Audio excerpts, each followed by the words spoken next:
The first question is, we'll begin with Mayor Fetterman first.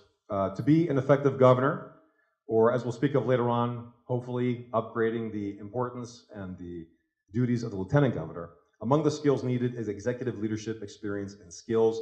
Where did you develop and gather that kind of experience and skill? Oh, I've been privileged to represent the mayor as the mayor of Braddock, Pennsylvania for the last 13 years. And Braddock is facing a lot of the same challenges that a lot of neighborhoods and communities in Philadelphia are. Braddock is a community that's overwhelmingly African American. Braddock is a community that has been historically marginalized. Braddock is a community that has been starved of the resources and attention that I always believed that it richly deserved. And during that time as mayor, we have pushed back and challenged with some of the most difficult and intractable issues that a community can face. You know, when I'm asked, what are you most proud of that you've accomplished during your time as mayor? We stopped murder for 5.5 years in our community. Once was a community racked with violence, is now a safe community. We drove crime down dramatically without any corresponding increase in police complaints, and did and practiced an effective community policing model. Our community was devoid of a functioning restaurant within its borders. And today there's 60 seconds. Today there's 4, including one that was just named one of the best new restaurants in America by Food and Wine magazine. I've developed that kind of experience over 13 years, and I'd like to scale it up to the office of Lieutenant Governor. Thank you. Dr. Ahmed? Yes, thank you so much. It's such a pleasure to be here. Thank you to Aldea, thank you to Temple, thank you to all of you who are here to be a part of this conversation. I served as Deputy Mayor for Public Engagement for the City of Philadelphia for the Jim Kenney administration. I was very privileged to be a part of the cabinet, intersected with all the departments, looked at how the largest city in Pennsylvania functioned, and acquired skills which I brought to the table from other experiences, but most importantly about how to listen to our constituents, to how to listen to people whom we are serving. And very importantly, to underscore that we are public servants first. We are answerable to the community, and make sure that people understood that we were representing them and serving them, so their issues should be at the forefront, and all policy should come from them, with them at the table. Commissioner Kazan? Okay, I turned it on correctly. That's a good start. It's a pleasure to be here. I want to just thank Aldea and Channel 6 and Temple University for the opportunity to be here with you all this evening. And I'm thrilled to see so many students in the room tonight. So I hope that you find that this is a worthwhile experience for you. So I'm a county commissioner, and I'm serving in my 3rd term. So I'm in my 11th year already serving in the executive branch of government. Prior to that, by trade, I'm an accountant. Prior to that, I held a number of senior management roles, but most recently in corporate accounting for a major publishing company here in Pennsylvania. So I've worked as an executive for already a very long time. And I think we're going to get a little bit of an opportunity to talk later about our vision for the office. But I will tell you that there are a lot of ways that you can be a leader in your community that don't have to do with the job description that sort of checks off boxes about do this, do this, do this, do this. So it's been my privilege to lead a number of efforts in my home county of Chester, as well as statewide, since I am the first vice president of our state association, as well as the vice chair of the Democratic caucus for that same state association. Thank you. Mr. Sosa? It's a pleasure to be here. Thank you, everybody. My experience comes from being appointed by 3 U.S. governors to represent their administrations in positions of leadership that have everything to do with what the lieutenant governor actually does. And that is emergency management, that is legislative affairs, that is criminal justice system at a state level. So I'm the only candidate right now that has that platform and that experience. So I would truly be ready for the position on day one, and I've worked for very successful governors in the past, and I'm proud to say that the Latino aspect of it does help a lot in dealing with the minority throughout the state and it's a pleasure to be able to compete because it's all about qualifications, not about how much money you have. So I'm glad to have this opportunity. Thank you so much. Thank you, Mr. Sosa. Being that we're Aldea and we're the Latino media organization as far as print goes in the city, I think it's important to focus on issues that are particularly relevant to Latinos. So my question is, Philadelphia has been a champion of sanctuary cities throughout the United States. And I'm just wondering what your stance is on sanctuary cities and what will you do with your position to protect all immigrants in Pennsylvania. I'm going to start with you, Dr. Ahmed. Yes, thank you. I am an immigrant, so I understand that journey one makes to a new country and how you learned to acclimate yourself. It is not an easy process, and I think as government, we should be supporting people to know how to integrate into the communities they have come into. I'm very proud to have been part of the administration that pushed the sanctuary city. We worked very hard across the board talking to communities about what exactly that meant and how do we roll that out so all people feel warm, feel welcome and safe in Philadelphia. I want to take that same effort across Pennsylvania using the platform of the Lieutenant Governor's office to do so, to really unpack what does it mean so there's not a lot of fear and but bigotry around this issue. We need someone who can speak authentically to that, and I can because I am one, and I know how I've benefited from being an immigrant in this country and all the benefits that I too bring to the country. So I think if we can have a dialogue around that, and I can really facilitate that dialogue. Thank you. Commissioner Kazan? Thank you. So it may not seem like it, but there is a very large immigrant community in Chester County. Some of you may or may not know that Kennett Square is the mushroom capital of the world and relies very, very heavily on immigrants who do amazing work in that industry and other agricultural industries. In addition, agriculture is the #1 aggregate industry in our community. So I've been working very closely with a lot of the businesses in our community to deal with the problems that they're having in hiring people because too many people are afraid. So we should be treating people with respect. And the idea that somehow we should, as a community or a government, be doing ICE's job for them is outrageous. So we should do everything we possibly can to make sure that our immigrants or in our immigrant community is treated with respect and dignity. So I would support the continued proliferation of those ideas that would do just that. Mr. Sosa? Well, as a Latino, it really touches very, very close to my household. I was born in the Commonwealth of Puerto Rico, so we truly don't have to worry about that, but most of my friends, they've been affected. So when it comes to the sanctuary city concept, I think it should be defended at all costs. Doesn't matter how much the bullying is. We do have the 6th largest economy on the U.S., so we can certainly hold our own.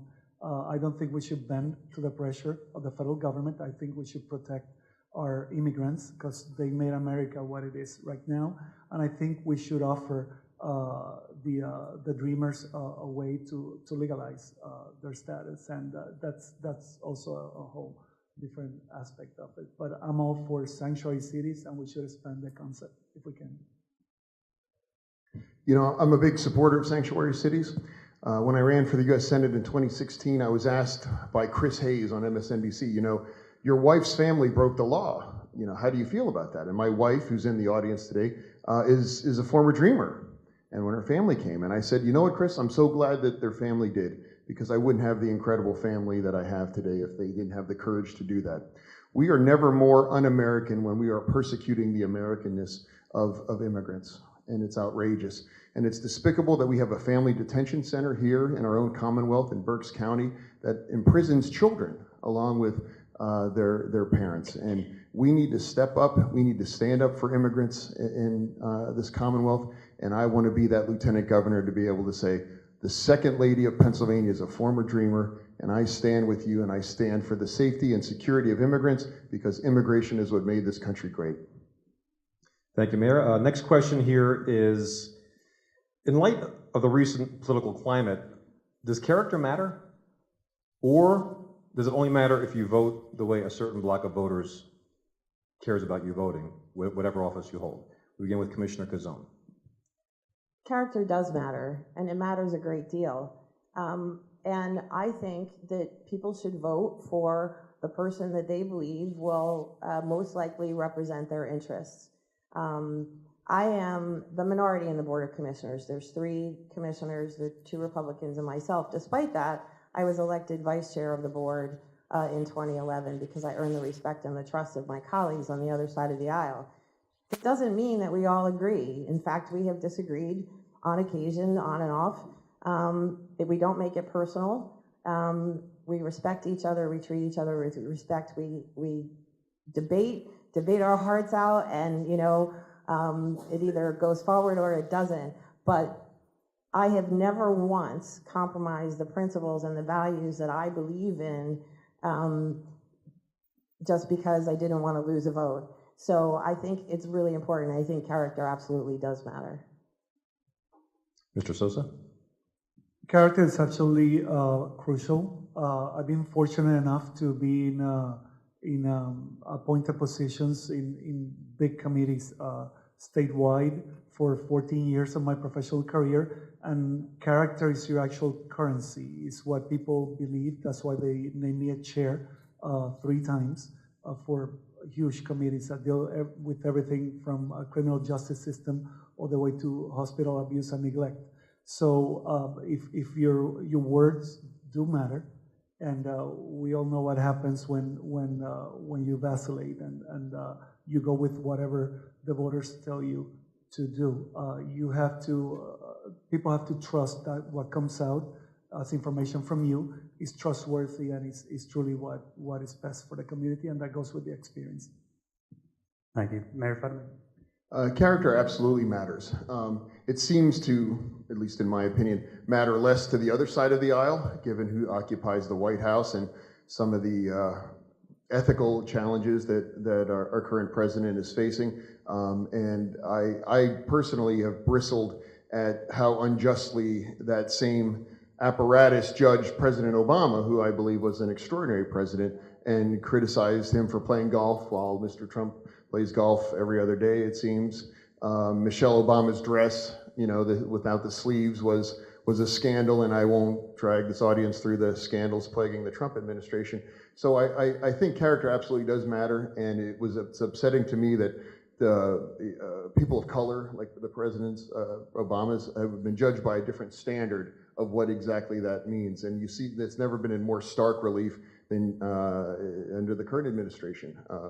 The lack of evangelical condemnation on certain behaviors and conduct. I think there's a double standard here. So character absolutely does matter. I'm proud of our character, but there is a double standard in public life today. Thank you. Dr. Ahmed? Yes, integrity is really important. Accountability, integrity.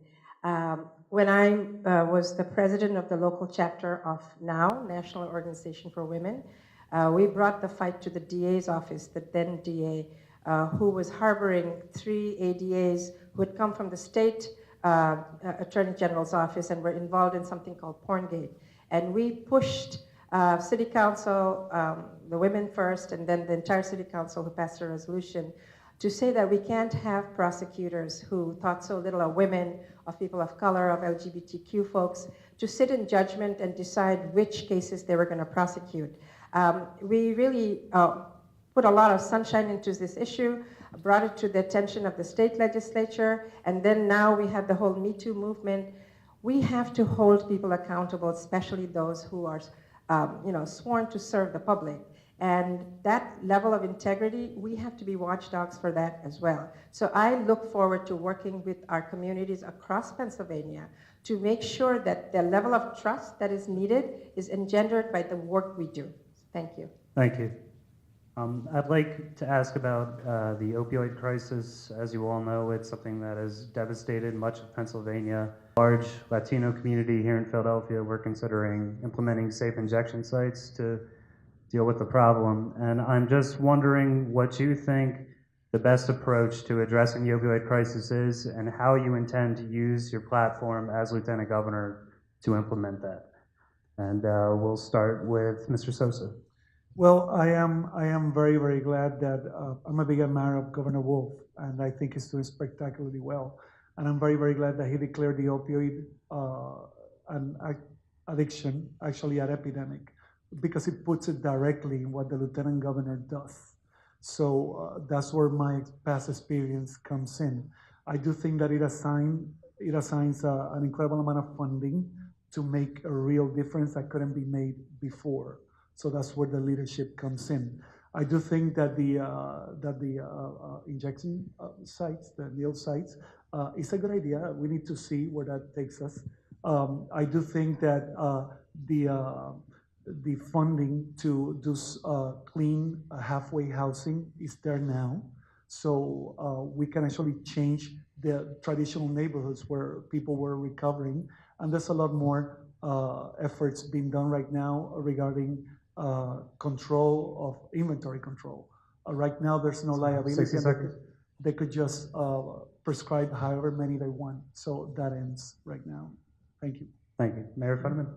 As the mayor of a community in Western Pennsylvania, we saw the opioid crisis grow in front of our eyes, and it's like dumping a bucket of gasoline on a fire that's already burning in terms of destroying the fabric and the social contracts that these communities have with their residents.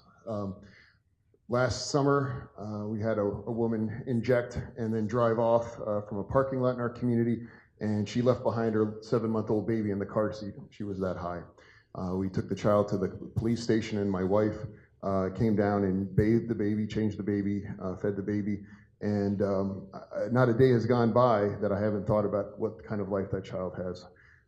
We have hosted Narcan trainings at our home. It's an issue that touches us every day. And I support safe injection sites. We need as many comprehensive solutions to this scourge as we possibly can.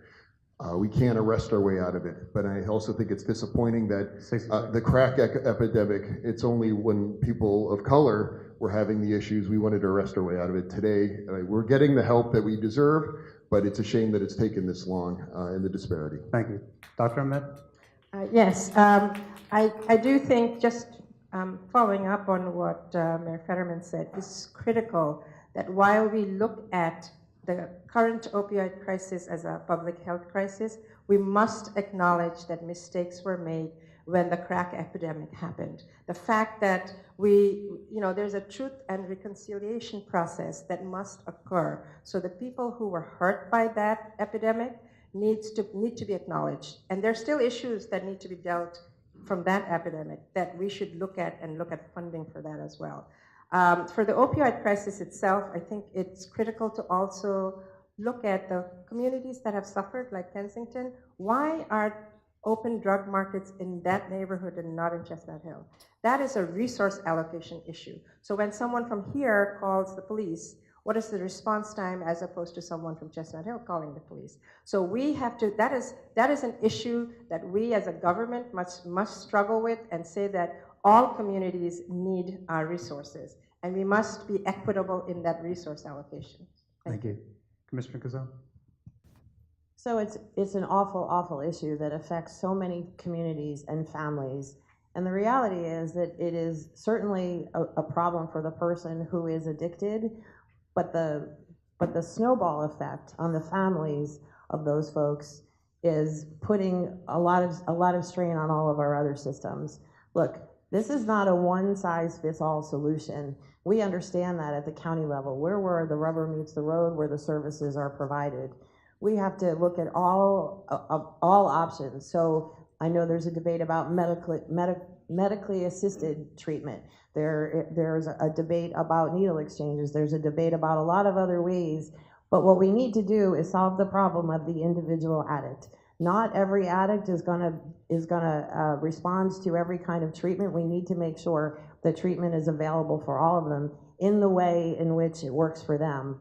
We also have to focus more on warm handoffs. There's a lot that happens. Somebody overdoses, they get naloxone, they go to the emergency room, and then there's 60 nowhere for them seconds. to go. Or the doctor says, here's a card, call this person when you get out. We have to work harder and smarter together in our communities, and we've been doing that in Chester County and around the state. I was at a forum a couple of weeks ago to do just that, to get people into treatment. And very, very quickly, I will also say that our insurance companies have to pay for what it takes to get somebody sober, not for what they think it takes to get somebody sober.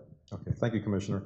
Our next question, we begin with Mayor Fetterman. The question is, do Pennsylvania schools, in particular inner city schools, need more money?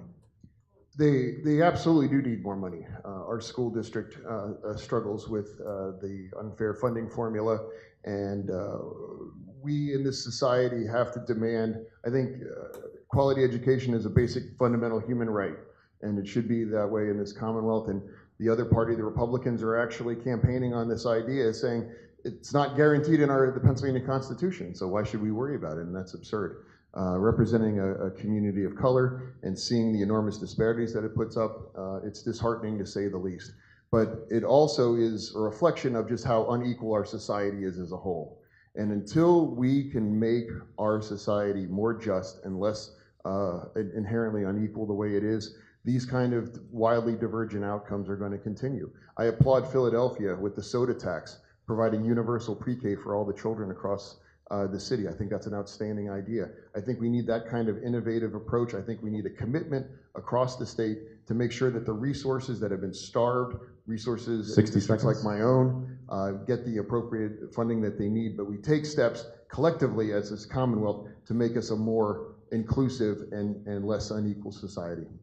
Thank you, Mayor. Dr. Ahmed? Yes, education is a great equalizer, and we should make sure that the zip code of a child does not determine the quality of their education. We must have equity there. Talking about the soda tax, I'm very proud to be part of the team that ran that campaign to really make sure people understood what that was going to do and what preschool meant for early education and childhood development, but it also was an economic driver as well. So when we look at education, and as I say, it's an equalizer, we must look at how it's delivered, how the dollars come in.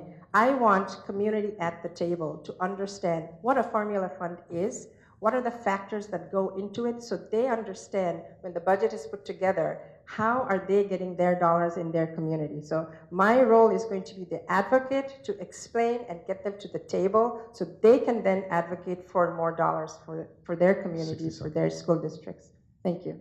Thank you, Dr. Commissioner. Yes, and it's a function of, it's not just a function of the funding formula, it's also a function of too much reliance on property tax to fund our schools. So we're at about 35% funded from the state, which is based on an income tax. We used to be, the school districts used to get about 50% of their funding from the state. So we have to talk about how we reverse that trend and stop relying so heavily on property tax, particularly in those areas where there isn't the opportunity or the valuable properties that are adding to the schools. So it's not just the funding formula, it's where the funding is coming from. And secondly, it's also about giving our teachers the flexibility to be able to teach students in a way that they will learn, and stop spending so much time having our teachers do nothing but teach to tests that don't do anything, in most cases, to establish whether or not a school or a school system is a good school or school system. I'm a product of public education. My son is getting a public education. It's really, really important, and it's, in my opinion, a right for every child in this Commonwealth and in this country to have that free public education and a quality education. Thank you, Commissioner. Mr. Sosa. At a state level, we must revise the concept of the Keystone test simply because it's not fair for every single school system. We have school systems that are graduating kids in high school with a 6th grade level of education, and some places are just training for the test because that's how the state distributes funding. Well, that's unfair, and that needs to end. We have to put all the Commonwealth at the same level. That's what other successful states have done in the past for many, many years, and this is not a new problem. So when it comes to funding, I do think that penalizing the homeowners is a mistake. I am with Governor Wolf and his effort a couple of years back of doing a modest increase in the sales tax for the state as a whole to reduce the liability for homeowners of 60, 70%. And that way fund the schools on a permanent level by legislation. I think that's very, very important. But it is underfunded, and it just keeps being underfunded. It doesn't matter how administrations go through. So that needs to end with the right leader. Thank you. Thank you, Mr. Sosa. One of the lesser-known roles of the lieutenant governor is to serve as the chair of the Board of Pardons. And as we are all likely aware, African Americans and Latinos are disproportionately in the prison system. So I'm wondering what you intend to do with that role and how you intend to address that reality if you do. We'll start with Dr. Ahmed. Yes, very, very critical issue, particularly right here in Philadelphia. We are incarcerating people at such a high rate. It's just a waste of human potential. Of course, people have to pay their dues if they make a mistake, but we can't throw away lives, which is what is happening. So the pardon system is the only way that lifers have a way out to get clemency on that issue. We have changed in Pennsylvania from going from a majority decision for the Board of Pardons, who sends the recommendation to the governor, to a unanimous decision. That has been a real problem for a lot of people to actually get their clemency requests passed. So we need to work with communities to advocate for changing that. But more importantly, we can actually work right now with the prison system, with the correction system, to look at how are we streamlining who gets to ask for those pardons. There are some people in there who have no idea how to get those resources. We need to do that. We need to make sure we have automatic expungements for people who qualify for them. We just have to streamline the prison system and shut down the prison industrial complex. Commissioner Kazan. So there are entirely too many people in our jails who don't belong there. And as Lieutenant Governor, I would very seriously take on the role of bringing people together to work on real criminal justice reform. That would include from the whole spectrum of criminal justice, from the first contact with law enforcement to a person's eligibility and access to pardons. Having been responsible for running with my colleagues numerous departments, I understand how to change processes so that they become more efficient. And I can do that as Lieutenant Governor as it relates to the pardons process. But I also want to talk about how we're ending up putting so many people in jail in the first place. I've been working on several criminal justice issues, but one of them relates very specifically to people with mental illness who've committed nonviolent crimes who are spending way too much time in jail. In fact, jail has become the place where those folks go. There's a national initiative that I've been involved with. We've brought it to my county, we've translated it to the state, where we can do an awful lot to prevent people from even getting arrested in the first place so that there is no record. We have to focus from the beginning to the end of that spectrum if we're gonna address this issue. Thank you. Mr. Sosa? Well, first off, you need actual statewide experience in the criminal justice system to know that the board needs to be diverse. That's the first, because those are the decision makers. So you need to appoint people directly that will represent the people that you want to actually help. Then the second thing is, I do believe that we're sitting in a horrible amount of recidivism. It's about 70% at the cost of hundreds of millions of dollars. So there isn't a budget that can be balanced with that. You need compulsory education for people that are paying their debt to society. They come out with a degree, and the state has the responsibility to do post-prison opportunities, okay? So they come out with a career. They don't have a motivation to go back. Right now, we just toss them out on the street and expect for them to be successful, and that's never worked in any state, okay? So that will be my approach first, and then see what we do with no privatizing jails and giving them the opportunity they deserve. Thank you. Mayor Fadden? I mean, there's two criminal justice systems, one for African Americans and there's one for more affluent white folks. And it's one of those aspects from a criminal justice reform standpoint that the bully pulpit of the lieutenant governor could be such a powerful and important tool. The Board of Pardons process is long, it is drawn out, it's intimidating, that must change. I think the process now takes approximately 3 years. We shouldn't have juveniles serving life without parole. That's cruel and unusual punishment. I really have been enjoying watching Larry Krasner, your new district attorney, just take some common sense approaches, like getting rid of police officers that shouldn't be testifying, decriminalizing possessions of marijuana, refusing to prosecute those kind of crimes, reducing or eliminating cash bail on a lot of different offenses. You know, we should not ever be in a position where we're warehousing people. We should be in a justice business, and that needs to change. And the platform of the Lieutenant Governor, I think, is very valuable in promoting that, along with streamlining the process for pardons. All right, thank you, Mayor. John and I have one more question that we're going to ask, so we're hoping that everybody wrote down a question. We won't get to all of them, obviously, but if you wrote them down, to please hand them in and bring them up here, and we'll sort through those and ask those after this next question.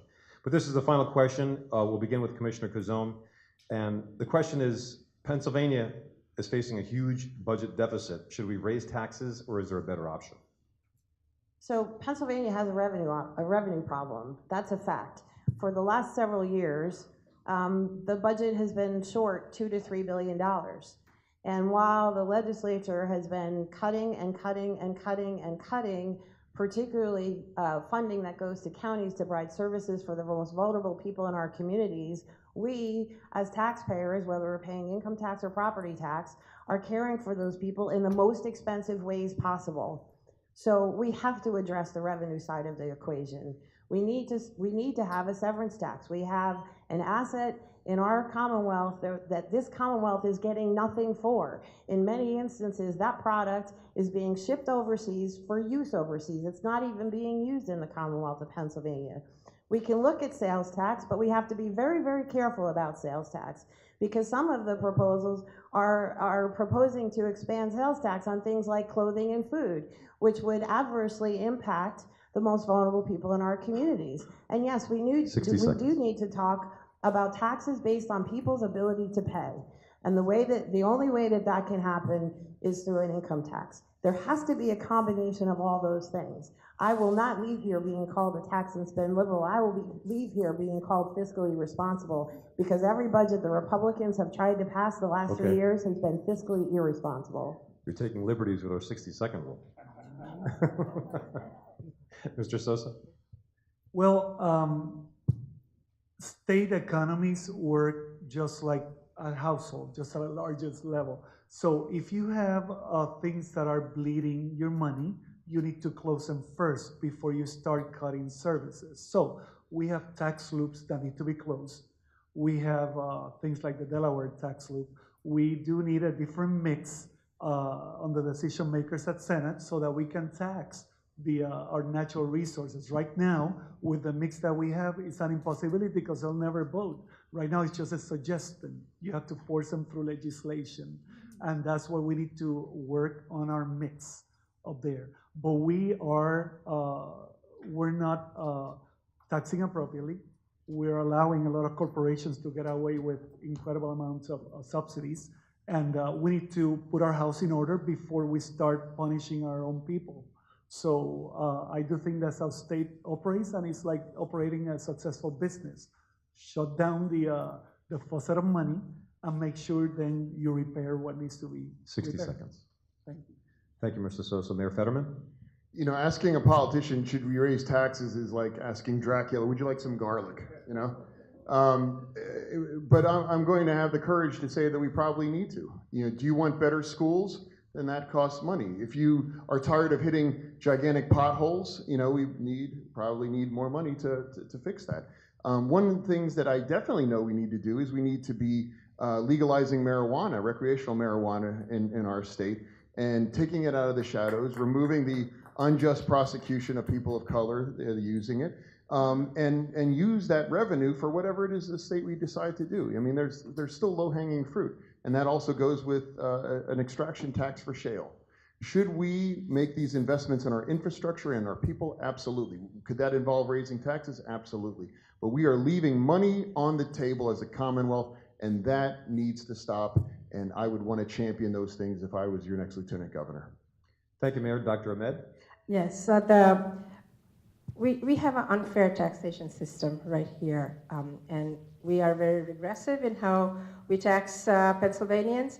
But before we do anything, I think we need to get the severance tax. That is going to fund our schools. We need to close the loophole, the Delaware loophole, that is allowing big corporations to not pay their fair share. And guess who it falls on? The shrinking middle class of Pennsylvania. We need to make sure we have collective bargaining very richly put back into Pennsylvania. That is how we grew our middle class in this country, actually. And we need to keep fighting for that and making sure things like the Janus decision hopefully don't go through, because that would be disastrous for our middle class. We also want to look at the efficiencies. There's, people here mentioned that. There are a lot of efficiencies to be made, and Governor Wolf has said that that is something he's going to look at. And lastly, we need to incentivize our small businesses. They are unfairly taxed, and they're the ones who drive the economy much more than these large corporations. So we must do that as well. So thank you. Thank you, Dr. Ahmed. All right, this is the first question. It comes from our audience. Fracking is abundant in Pennsylvania, but it causes harm to the environment and to human health. How do you plan to combat fracking lobbyists and ensure that the communities it affects are not harmed? We'll start with Mr. Sosa.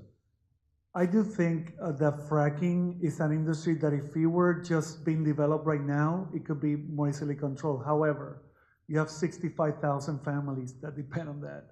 So we can limit it, we can regulate it, and we can make it green.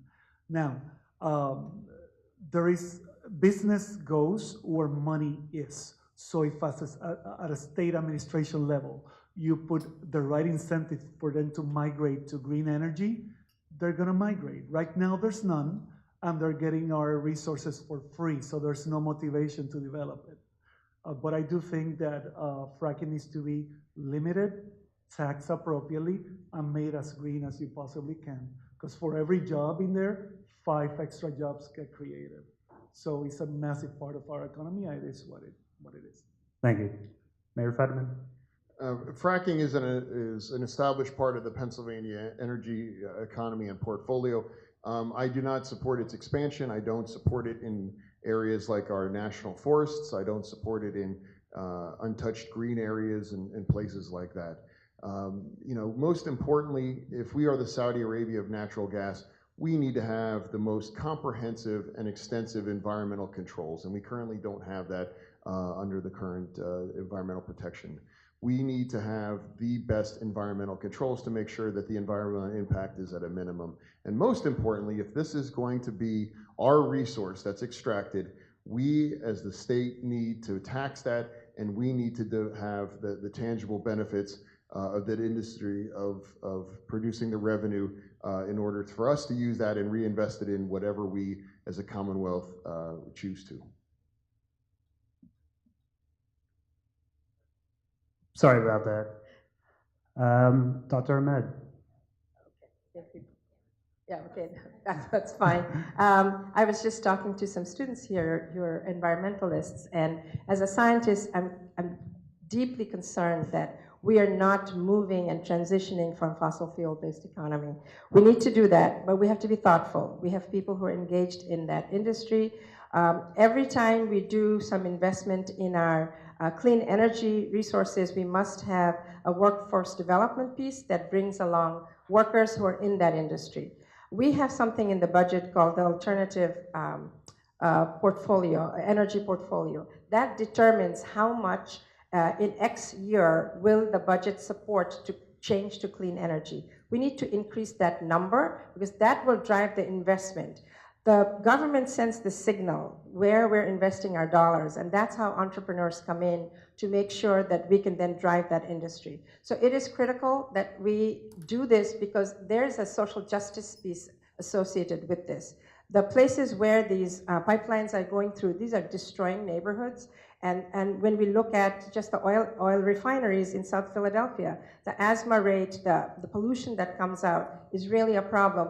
Poor people can't just pick up and leave 60 seconds. because the environment is being polluted. They have to stay there. So it is really incumbent on us to have a real clear strategic plan to move to clean energy. Thank you. Commissioner Kazone? So for all the reasons that everyone's already stated, I mean, fracking is here, it is what it is, it shouldn't be expanded, and we need to start moving to more green economy. But I will say this, the drillers and the pipeline operators need to be held accountable. Part of the problem is that this whole process isn't really regulated in any one place. I was fortunate enough to be appointed by Governor Wolf as the county government work group chair of the Pipeline Infrastructure Task Force.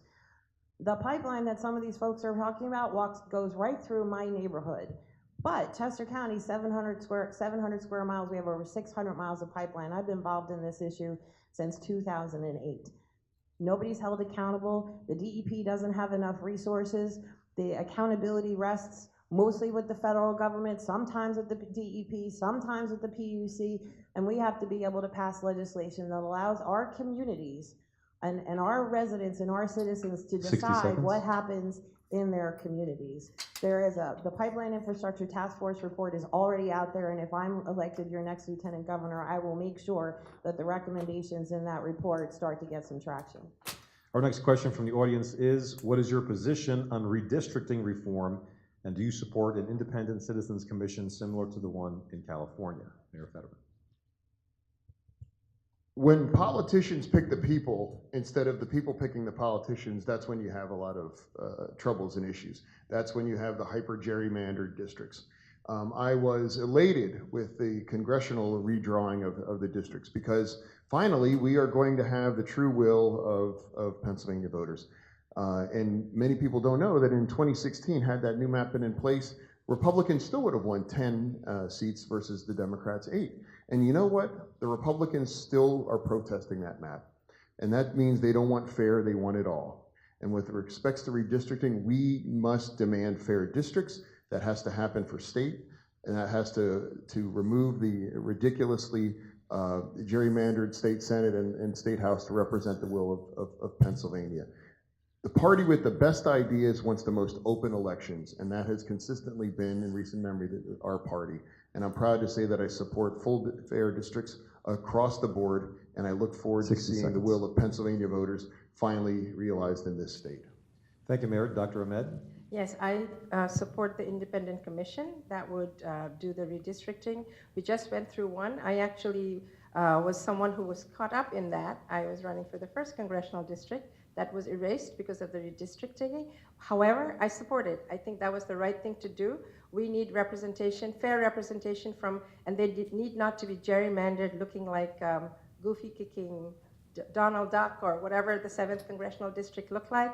So this is a fairer map, but we really need to move to a process, because what people didn't feel that happened in the process just we went through was their voice was not at the table. So we need a process where we have everybody at the table, as I keep insisting, is the best way to go forward. That's the most sustainable way. So the independent commission that has been proposed, and there's quite a few groups who are advocating for that, that would be the best way forward for our next redistricting process.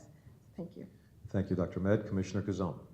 Yes, I do agree, and I agree with I support the legislation that I believe over 200 representatives on the House supported, and I was dismayed. I didn't have a lot of time to read the article, but on the way here, there was an article of how the committee actually watered down that bill to the point where basically what they said was, we don't want an independent commission, we just want the legislators to choose other legislators to make the decisions. That doesn't even come close to addressing the issue. The people have to be able to choose their representatives, and they have to be able to do that based on fair districts. And I will tell you another thing, gerrymandering is the reason why nothing gets done in Harrisburg and why nothing gets done in Washington. Because people on the right are too busy worrying about primaries to their right, and let's face it, I don't know if it was the last congressional or the one before, Although the majority of the congressional seats went to the Republicans, the majority of the votes went to the 60 Democrats. seconds. So our government on the state and the federal level is not representative of we the people, and that has to change. Well, I do think that a civilian representation in decisions like that are vital. I've had the privilege of serving about 12 of them. I think they should be appointed by governors just to have a real vote and a real influence. I do think that the gerrymandering, the anti-gerrymandering decisions that went through are a step on the right direction. I also commend Governor Wolf in standing up for the fair redistricting. And I do think that now, especially when I become lieutenant governor, it's going to be a fair mix at the Senate so that you can have the opportunity to veto ties, because right now you just can't. So I do think things are going on a fair path. Thank you. Thank you, Mr. Sosa. And I kind of, with the next question, I want to take liberty and combine two of the questions that we got. Temple University is dealing with an issue right now where the school would like to build a stadium in a residential community in the area. So the questions are, where do you stand on environmental racism, and how will you work to address that as Lieutenant Governor? And what are your thoughts on gentrification? And we will start with Dr. Ahmed. The city is faced with growth. When it's first faced with growth, it also has to take the issues that come with growth. We have communities who've been here for generations, who have built the city, who've given the flavor to the city. For them to be overlooked when new things are made and done is unfair. And I think we need to look at how we're growing the city, who has access to loans to improve their properties. Just recently, there was a case in a bank where there was evidence of redlining when new residents came in who had a certain profile, went to get a loan versus a resident who'd been there many years and had different melanin content. Their loans were denied, whereas the new person who came in, their loans were approved. When you have that, they are going to be building equity, building wealth, whereas the people who have been there forever are not having access to that. The city has, if you're talking about Philadelphia, the city has a lot of programs that people don't even know that they can benefit from in order to avoid the change in property tax when the gentrification occurs. So we need to do a much better job at that. And with respect to environmental racism, when you overbuild somewhere, that affects communities, and communities need to have a voice at that table. Thank you. Commissioner Kazan. So the only way to do this right is to involve the people that live in those communities. And we have one city in Chester County. It is the highest rate of poverty, and it has very little tax base. And we have worked really, really hard at doing everything we can to make sure that there's significant investment in that community. But we have done it in a way that involves the community. We have had people go door to door and sit down with neighbors and community meetings and ask people what they want to see from their community. It is so important. It goes back to almost everything that we've talked about today. We have the right to have our communities be what we want them to be, particularly for those of us or you who have spent years or decades or generations in a location, have the right to talk about what happens in your community. So whenever you're talking about projects like that, you must involve the community and have that conversation and make sure that you're not taking 60 something seconds. away from someone. Thank you.